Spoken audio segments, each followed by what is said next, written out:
Hi, I'm Ted London, Senior Research Fellow and the Director of the Base of the Pyramid Initiative at the William Davidson Institute.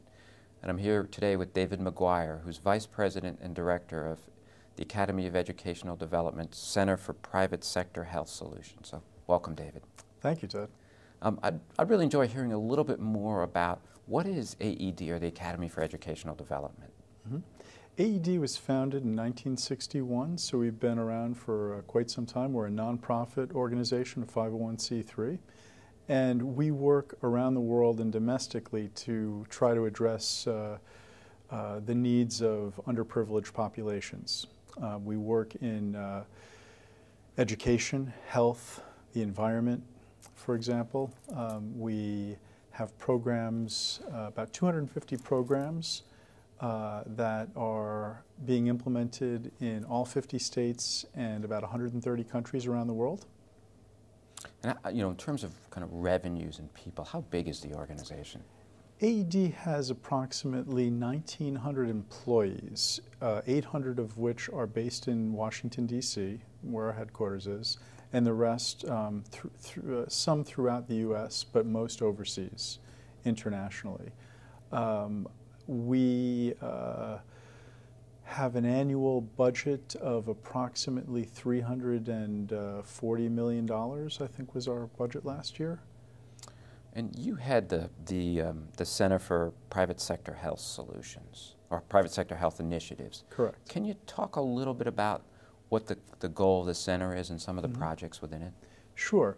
Well, within AED, we're divided into different groups that address different issues. We've got a group that deals with training, one with environment, one with education. I'm in a group called Global Health, Population, and Nutrition. All of our work is international, and we deal with health, population, nutrition.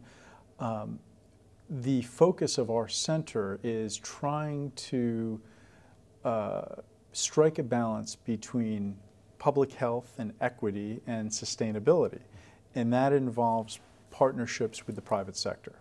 So all of our projects are based on joint investment strategies with the private sector to try to achieve both health impact and sustainability. How can you get products and services that are of high quality and affordable to the base of the pyramid on a sustainable basis? And how can you combine those approaches with other approaches, publicly funded approaches, so that you're creating maximum impact and making the most cost-effective investments? And within this, I know that I believe your largest project is the NetMark Project. Can you talk a little bit about the size of the project and what you're trying to do with that activity? Sure. Yeah, NetMark was launched in 1999. It's a USAID-funded program, and the purpose of the program is to try to reduce the impact of malaria in Africa, where there are probably close to 2 million deaths every year. And one of the best ways to prevent malaria, it's very simple, it's using insecticide-treated bed nets. Those who use insecticide-treated bed nets reduce their rates of severe malaria by about 40%, and all-cause mortality among children under 5 is reduced by about 20%, which is pretty significant.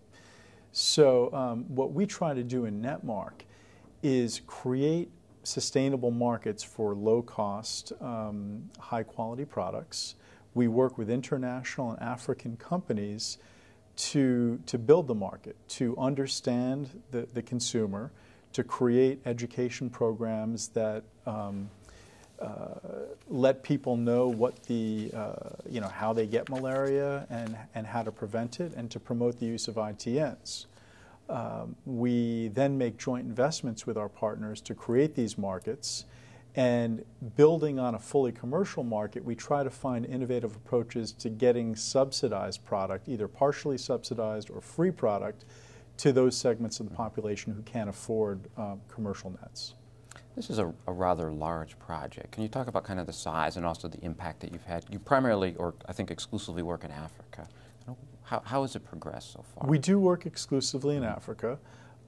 We have worked, currently we're working in Senegal, Ghana, Nigeria, Ethiopia, and Uganda. We've also worked in Mali and Zambia, and we've provided some assistance in some other countries, but that's where we've had our major operations. The size of the project, USAID is investing about $65 million over a 10-year period in NetMark. And due to the model that we're using, this joint investment model, aid is very happy with it because our commercial partners to date have invested $1.25 for every dollar invested by the donor, which translates into about $55 million to date. So that's where you get the sustainability, you know, getting these companies to take ownership, helping them to overcome the market barriers, and getting them to invest in their own business. And can you talk a little bit about kind of what have your major success stories been over the past, I guess 99, so over the past 8 years now? Sure. Well, we've done a tremendous amount of research which has benefited the entire malaria community, but based on that research we've developed what have proved to be pretty effective strategies. When we launched, there were no commercially available ITNs in Africa. There were a few in Ghana, a very small scale operation. Now there are over 20 brands of ITNs being sold by 40 commercial partners throughout Africa, and the price of those products, due to the competition that we've created, is 30 to 70% less than what untreated nets were being sold for back in 2002. So, you know, we've created that sustainable market. Other successes, we've reached hundreds of millions of people with messages about malaria, malaria prevention, and the importance of ITN use. The commercial partners since 2002 have distributed 30 million ITNs on a fully commercial basis, which is comparable to what the public sector has distributed in that same time period. If you look at overall net distribution, it's been about 70 million. That includes untreated nets. So there really is a significant market for these nets. And the more nets we can get out there on a commercial basis, the more cost effectively the donors can invest in getting free and subsidized nets to those who can't benefit from the commercial market. So you've done this, you've gotten a lot of nets out. It sounds like you've not only, you've increased both the supply of nets and also created competition to lower the price, so, and reached a number of people. Those are the good sides, but clearly the project has had some challenges as you've moved forward. What are some of those challenges you've faced, and how are you thinking about resolving them? Yeah, well, I think one of the major problems is that the commercial sector in Africa, well, let me start by saying the commercial sector in Africa, this may come to a shock, come as a shock to a lot of people, provides the vast majority of products and services. It's very vibrant and it's very effective, but it's non-traditional in a lot of ways. It's not very formal. So figuring out how to tap into that in the best way has been a challenge. I'll give you an example of a failure that we had in Mali. Which is I lived in Mali for 3 years. You would have thought that I would have had this one figured out, but we tried to work with our partners on a model that had them finding the best distributor in the country to get their products out. We did that, and what we found was that the Malian economy is based more on traders. And so there are lots of traders in Mali selling lots of nets. In fact, before we even started, there's such a culture of net use in Mali. 70% of households had at least one bed net, and all of them were, you know, purchased on the open market. And that's true across all the socioeconomic groups. So, wow, you'd think that would be a market where there was huge potential to convert the net users into ITN users. Well, because we used the wrong distribution model and didn't tap into this vast network of traders, we failed.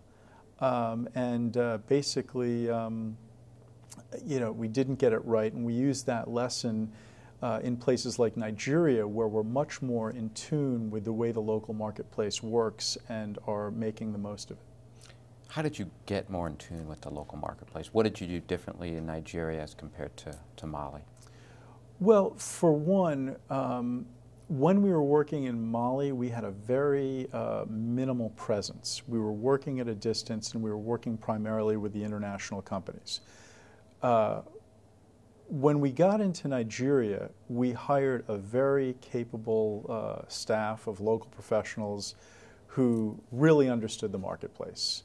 Got out into the market. We worked with local advertising agencies and in addition to our very capable staff. And we really got out and we did the research we needed to do, the market research. We figured out the market before we started investing a lot. And it's really paid off. You know, one of the things we found out in Nigeria was that annually there are about 2 to 4 million nets sold through the open market, through non-traditional outlets.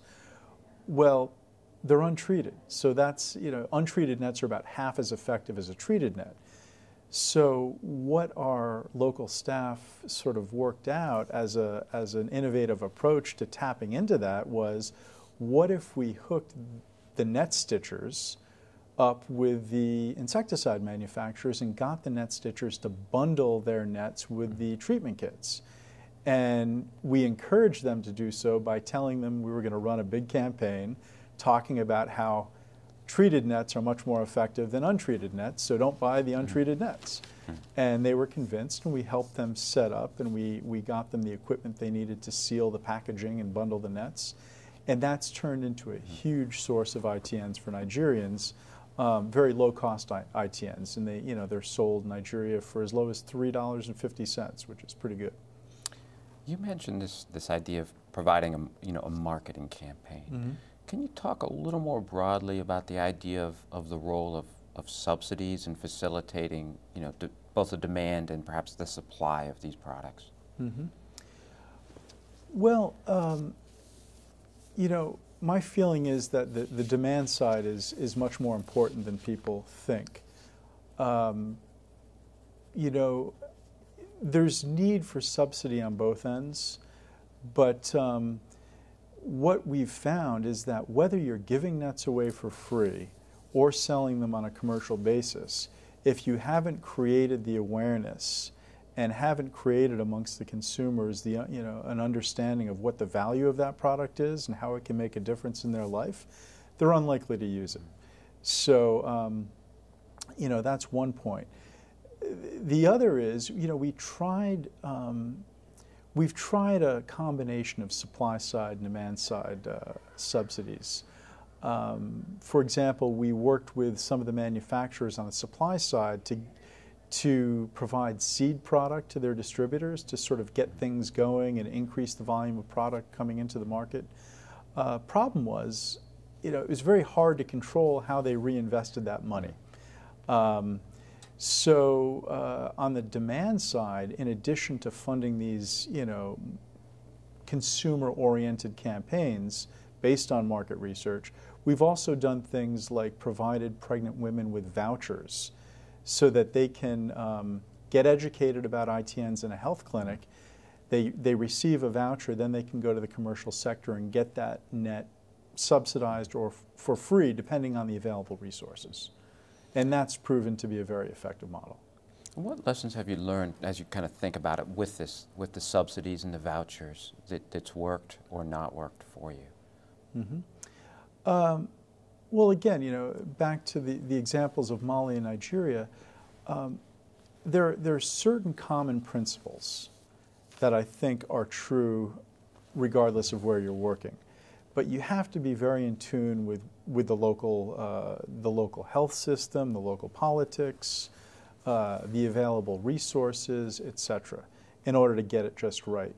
So, for example, in Ghana, with the voucher program, which is co-funded by the Global Fund and DFID, the British aid agency,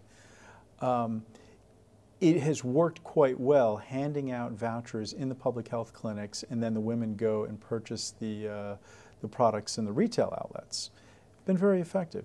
We tried that in Senegal, and it didn't work very well. What we found in Senegal was that there's a very well-organized network of health communities, if you will, So there's an infrastructure that's provided by the government, but it's basically run by the community. And in that context, a model that's been much more effective is you provide the education and the voucher when the women come in to get their children vaccinated or for an antenatal visit, but then they have the bed nets available at the pharmacy on site. So there aren't a whole lot of retail outlets in close proximity of some of these health units. So, you know, like I said, that model has proven to be very effective. And, you know, over the past, couple of years, we've distributed about 1 million discounted nets to pregnant women using this approach. Another issue that's clearly very important in the area of bed nets is this idea that there's the possibility of creating a market which is sustainable, but there's a counter-reaction or a counter-argument that it's a public health problem and crisis, if you will, and it's much better just to blanket the country with free nets. What's your thinking around that controversy of kind of a market-based approach versus a donation approach? Well, my reaction to that is there is truth on both sides. I don't think either alone can solve the problem. You know, the free distribution approach can solve the problem over the short term, but what happens when the money runs out and there's not a donor there to subsidize that? It also creates a very significant logistical and management burden on an already stretched public health system. So on the other hand, the commercial approach is fully sustainable, but it's not going to reach everyone. Over time, it will reach more and more people, and as competition enters the marketplace, the prices will come down. And with education, I think you'll create a bigger and bigger market. So our idea is that all approaches are needed, but we need to do a better job of segmenting the market and being good stewards with the public funds, not wasting tax dollars, if you will, on people who would actually prefer to buy their net in a very convenient retail outlet. So what we like to do is work with the Ministry of Health and try to segment the market and understand how far can the commercial sector reasonably reach, and where do you hit a wall with that, and to keep hammering away and trying to stretch that as far as you can, but then subsidizing from that point on in ways that don't undercut the commercial sector. Vouchers, for example. You know, vouchers serve not only to better target the subsidies to the people who need them, but they also serve as a market priming tool. And then at a certain point, you obviously have a segment of the population who are just in really tough shape and can't afford to pay anything. And that portion of the population needs to get these products for free, and they need them quickly. So if you coordinate these efforts with the various international organizations, commercial sector, Ministry of Health, NGOs, you can come up with a really effective market segmentation model that takes into account both the urgent public health need and the need for long-term sustainability. As you think, you know, the project's winding down, 2 more years, what's going to happen in the next 2 years, and where does it go from here? Well, you know, the good news is that there are sustainable businesses that have been created to provide people with an option. You know, people can go out now and buy a variety of ITNs at various price points, and so that's great. There's a lot of uncertainty. In terms of the funding. Malaria is very popular right now, and it's getting a lot of attention and a lot of funding. So there are a lot of free campaigns, free distribution campaigns, which is good. And I think, you know, what the consensus is basically the consensus in the international community right now, most people, is that you need 2 components. Over the short term, as long as there's this massive influx of funding, you need what's called a catch-up strategy, which is how do you get as many nets out there to as many people as possible, as quickly as possible. understanding that, these nets only last for, maybe 3 years, then they have to be replaced. And there's not that long-term commitment to provide these free nets for everyone forever. It would be nice, but it's not realistic.